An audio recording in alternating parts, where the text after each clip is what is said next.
नमस्कार. मी doctor Chandrashekhar Ashtekar. Doctor Ashtekar's diabetes centre हे नवीन जे यूट्यूब चॅनल आपण सुरू केलंय, यामध्ये आपलं सर्वांचं स्वागत आहे. आणि मधुमेहाविषयी काही मूलभूत प्रश्न, काही एकदम बेसिक इन्फॉर्मेशन ही सोप्या शब्दामध्ये देण्याचा माझा प्रयत्न असेल. आणि मधुमेहाचे वेगवेगळे आयाम आपण हळूहळू टप्प्याटप्प्याने समजून घेणार आहोत. त्याचा पहिला प्रश्न आहे की मधुमेह म्हणजे काय आणि त्याचे निदान कसे करायचे. तर मधुमेह म्हणजे सोप्या शब्दात आपण बोलूया तर रक्तातील साखरेचं प्रमाण जर मर्यादेपेक्षा वाढलं तर त्याला डायबिटीज झाला असं म्हणतात. म्हणजे रक्तातील साखरेचं प्रमाण वाढलं तर मग आता ही टेस्ट कशी करायची आहे.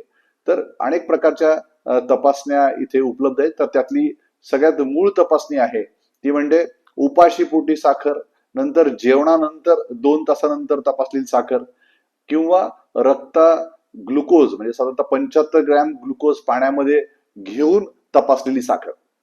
तर हे आकडे निश्चितच नंतर चार्टमध्ये येणार आहेत तुम्हाला समजून घेण्यासाठी. उपाशीपोटी जर साखर 126च्या वर असेल तर मधुमेह झाला असं म्हणतो. जेवणानंतर 2 तासांनी किंवा ग्लुकोजचं पाणी पिऊन जर जेवणानंतर 2 तासांनी साखर बघितली तर ती जर 200च्या वर असेल तर डायबिटीज झाला असं म्हटलं जातं. आणि मधुमेह पूर्व अवस्था त्याला प्री डायबिटीस असं म्हणतात. समजा जेवणानंतर 2 तासात साखर 140 ते 199 मध्ये असेल तर त्याला प्री डायबिटीस असं म्हणतात. इम्पेअर्ड ग्लुकोज टॉलरन्स असे म्हणायचे.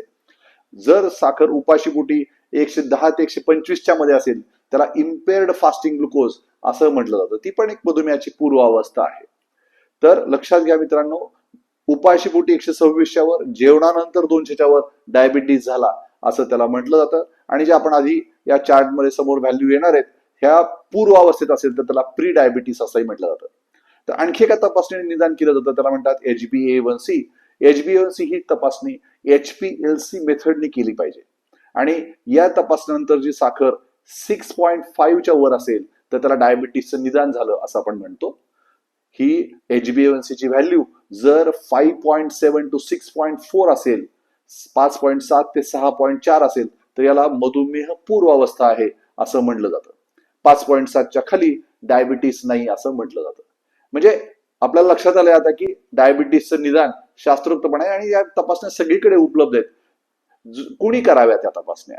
तर आज भारतीय ज्या पद्धतीची जीवनशैली आपल्याकडे सध्या चालू आहे तर मी असं म्हणतो की ज्यांचं घरामध्ये मधुमेहाची हिस्ट्री आहे, अनुवंशिकता आहे, ज्यांचं वजन जास्त आहे, ज्यांना ब्लड प्रेशर आहे, ज्यांच्या कोलेस्ट्रॉल लेवल्स वाढलेले आहेत, जॉब फार धकाधकीचा स्ट्रेसफुल आहे आणि या असे अनेक कारण जे आहेत त्याला म्हणतो आपण हाय रिस्क इंडिव्हिज्युअल्स. दुर्दैवाने भारत सध्या या हाय रिस्क झोन मध्ये आहे.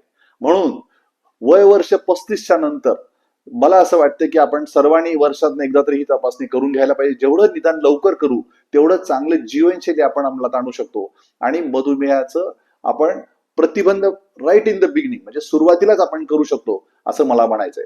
म्हणून जेवढे आपण तपासू, बरेच लोक असं बघतात की नको यार तपासलं तर निघेल, या अँगलनी टाळलं जातं. म्हणजे घरी साखर आहे, आई वडिलांना ट्रीटमेंट चालू आहे, तरी मी असे बरेच पेशंट्स बघतो जे खूप तपासणीला टाळतात आणि मग खूप अव्वाच्या सव्वा म्हणजे खूप जास्त साखर घेऊन आमच्याकडे येतात. तेव्हा बऱ्याचदा आमच्या हातात काही नसतं आणि मग उपचार सुरू करायला लागतात. पण या रुग्णांनी म्हणजे ज्यांच्या नातेवाईकांमध्ये घरांमध्ये साखर आहे, जवळच्या नाते स्ट्रॉंग फॅमिली हिस्ट्री आहे, वजन जास्त वाढतंय, खूप स्ट्रेसफुल आहे, असं झोप येत नाहीये, अशा अनेक गोष्टी आहेत. तर मला असं वाटतं या लोकांनी काय करावं तर लवकर आपली ही तपासणी करून घ्यायला पाहिजे. मग एकदा निदान झालं डायबिटीसचं तर नंतर त्याचे प्रकार काय आहेत. तर मधुमेहाचे साधारणतः 4 प्रकार आपण बघतो. एक असतो प्रकार 1 मधुमेह, त्याला म्हणतात टाईप 1 डायबिटीस. हा लहान वयात होतो. लहान वयाच्या मधुमेहाला टाईप 1 डायबिटीस असं म्हणतात. हा साधारणतः आता मी माझ्या प्रॅक्टिसमध्ये अगदी 6 महिन्याच्या मुलापासून ते 17-18 वर्षाच्या मुलांमध्ये पण टाईप 1 डायबिटीस पाहिलेला आहे. वयोगट जर तुम्ही बघितला तर 5 ते 14 वर्षाच्या वयोगटामध्ये हा कॉमनली आढळत येतोय. सध्या टाईप 1 डायबिटीस याचं प्रमाण पण भारतामध्ये खूप जास्त वाढायला लागले मित्रांनो. तर आणि हा मधुमेहाचा वेगळा प्रकार का आहे तर टाईप 1 डायबिटीसला मधुमेहाच्या नियंत्रणासाठी इन्सुलिनवर अवलंबून राहावं लागतं. म्हणजे त्यांना दररोज 3 ते 4 वेळा इन्सुलिन घ्यावं लागतं, जेणेकरून डायबिटीस नियंत्रणात राहतो. काळजीचं कारण नसतं, जर व्यवस्थित मॅनेज केलं तर टाईप 1 डायबिटीस पण खूप चांगल्या रीतीने पुढे यशस्वी होऊ शकतात. त्यांना फक्त मनोबलाची गरज असते, योग्य उपचाराची गरज असते. टाईप 1 डायबिटीस विषयी पण आपण नवीन व्हिडिओ घेऊन येणार आहोत. तर हा पहिला एक प्रकारे टाईप 1 डायबिटीस हा इन्सुलिन डिपेंडंट डायबिटीस असं आपण सोप्या शब्दात म्हणू शकतो, जो ऑटो अँटीबॉडीज म्हणजे ऑटो अँटीबॉडीज तयार झाल्यामुळे चुकून आपल्याच स्वादुपिंडाच्या बीटा पेशी नष्ट झाल्यामुळे हा मधुमेह तयार होतो. म्हणजे स्वादुपिंडातल्या बीटा पेशी कम्प्लिटली नष्ट झाल्यामुळं प्रकार 1 चा मधुमेह होतो. प्रकार 2 चा मधुमेह म्हणजे साधारणतः वयस्क लोकांमध्ये आढळता येणारा मधुमेह, म्हणजे आपण जास्त 90% वर जो काही मधुमेह आपण दररोज बघतो तो वयस्कांचा मधुमेह म्हणजेच टाईप 2 डायबिटीस हा जीवनशैलीमुळे होणारा मधुमेह आहे, लक्षात घ्या आपण. तर हा खूप जास्त प्रमाणामध्ये टाळता येतो जर आपलं वजन नियंत्रणात राहिलं, जीवनशैली चांगली ठेवली, मनशांती झाली, तर टाईप 2 डायबिटीस निश्चितपणे टाळता येतो. आणि हा साधारणतः आता मी बघतोय काही केसेस आता मागच्या 10 वर्षामधून, तर खूप लहान वयामध्ये टाईप 2 डायबिटीसचं प्रमाण वाढलंय. म्हणजे इतकं जीवनशैलीचा बदल तरुणांमध्ये दिसतोय, खाण्यापिण्याच्या सवयी बदलल्यात. तर साधारण 17, 18, 19, 20 वर्षामध्ये पण जो आम्हाला हा डायबिटीस 40 वर्षाच्या नंतर दिसायचा, तो आता खूप लवकर दिसायला लागलाय. 18 ते 20 वर्षाच्या वयोगटामध्ये पण टाईप 2 डायबिटीसचं प्रमाण आता झपाट्याने वाढायला लागलंय. आणि हा टाईप 2 डायबिटीस मुख्यत्वे जसं मी आधी सांगितलंय, तो जीवनशैलीने कव्हर होतो आणि औषध गोळ्यांनी याला खूप चांगलं नियंत्रणात आणता येतं. मधुमेह रिमिशन, डायबिटीस रिमिशन मध्ये पण टाईप 2 डायबिटीस मध्ये आपल्याला कव्हर करता येतं. म्हणजे डायबिटीसचं रिमिशन पण याच्यामध्ये शक्य आहे. तिसरा जो मधुमेहाचा प्रकार असतो त्याला म्हणतात गरोदरपणाचा मधुमेह. ह्याच्यामध्ये काय होतं की प्रेग्नन्सीमध्ये 24 ते 28 आठवड्यामध्ये साधारणतः काही हार्मोन्स रक्तातले, प्रेग्नन्सीचे हार्मोन्स रक्तातले वाढतात आणि हे अँटी इन्सुलिन हार्मोन्स असतात, म्हणजे इन्सुलिनच्या अगेन्स्ट काम करणारे हार्मोन्स असतात आणि यामुळे गरोदरपणाचा मधुमेह होतो.